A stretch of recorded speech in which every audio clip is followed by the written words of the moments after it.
सिर्फ मधुमक्खी हो गई या मनुष्य हो गया, लाखों स्पेसीज प्रजातियां इस पे पैदा हुई। अभी पिछले दिनों में एक पढ़ रहा था कि प्रकृति में नाइट्रोजन जो है, जो हमारा वायुमंडल है, ये 200 फीट का वायुमंडल है। और इस 200 फीट के वायुमंडल में करीब 59 मतलब 69% नाइट्रोजन है, 21% ऑक्सीजन है और 2.5% के आसपास जो है कार्बन डाइऑक्साइड है। उसने लेखक ने लिखा कि अगर ये ऑक्सीजन को अगर आप 21% से बढ़ा के 30% कर दें तो क्या होगा। मैं जो आपके सामने बैठा हूँ, मेरी मतलब लंबाई जो है 5.5-6 फीट है। मैं अगर मान लीजिए अगर 30% ऑक्सीजन आपने कर दी धरती के ऊपर, तो आदमी जो है उसका आकार बढ़कर के 15-15 फीट का हो जाएगा। एक भिंडी अगर आप ले लेंगे तो वो लौकी के बराबर हो जाएगी। हर चीज का आकार बढ़ जाएगा। ये जो पेड़ नजर आ रहे हैं, ये पेड़ भी जो है इससे 4 गुना लंबे और ऊंचे हो जाएंगे। तो ये पूरी प्रकृति जो है, हमारा पूरी धरती जो है एक संतुलन के ऊपर टिकी हुई है। और ये जो तथाकथित विकास है वो सबसे ज्यादा अगर नुकसान पहुंचा रहा है तो उस संतुलन को पहुंचा रहा है।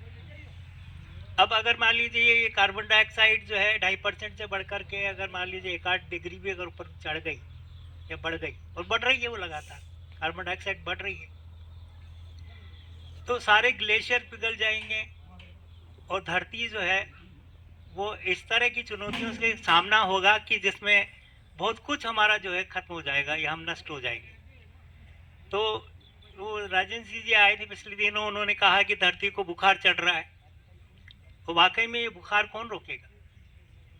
मैं आपको बताऊं कि अभी जैसे प्रशांत जी पाटिल ने जैसे बताया और उन्होंने अपनी पूरी कहानी बताई, मतलब पेड़ को लगाना कितना मुश्किल है। एक बच्चे के मतलब एक बच्चे को बड़ा करने जितना मुश्किल काम है एक पेड़ को बड़ा करना, और एक बेटी की सुरक्षा करने के बराबर है मतलब एक पेड़ को बड़ा करना। तो बहुत मुश्किल काम है, लेकिन जो लोग पेड़ लगा रहे हैं वो हमारे लिए बड़े सम्मानीय है।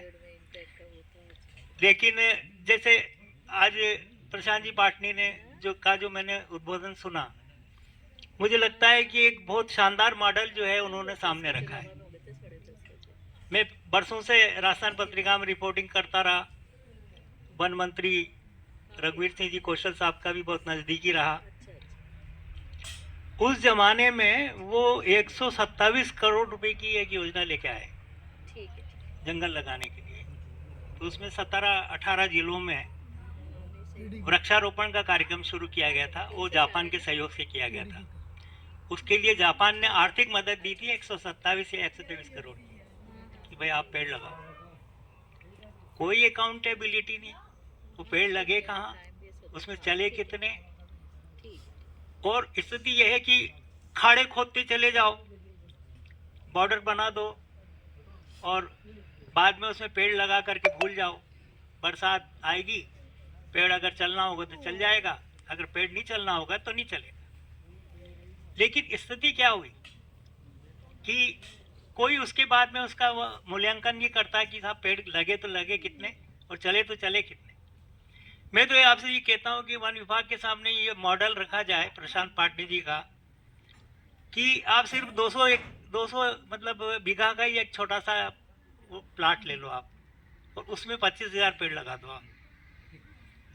ऐसे बहुत बड़ा मत करो। जो हजारों बीघा का जो आपका जो मोह है कि आप हजारों बीघा के मतलब का लक्ष्य लेके चलते हो कि इसमें पेड़ लगाएंगे और एक पेड़ नहीं चलता, तो 200 बीघा की छोटे छोटे जो है मतलब वो अगर हर नगर में हर गांव में कस्बे में अगर आप ऐसी योजना बनाने लगे तो शायद सामने नजर आएगा कि यार ये 25,000 पेड़ चल रहे हैं। तो एक बात तो ये है।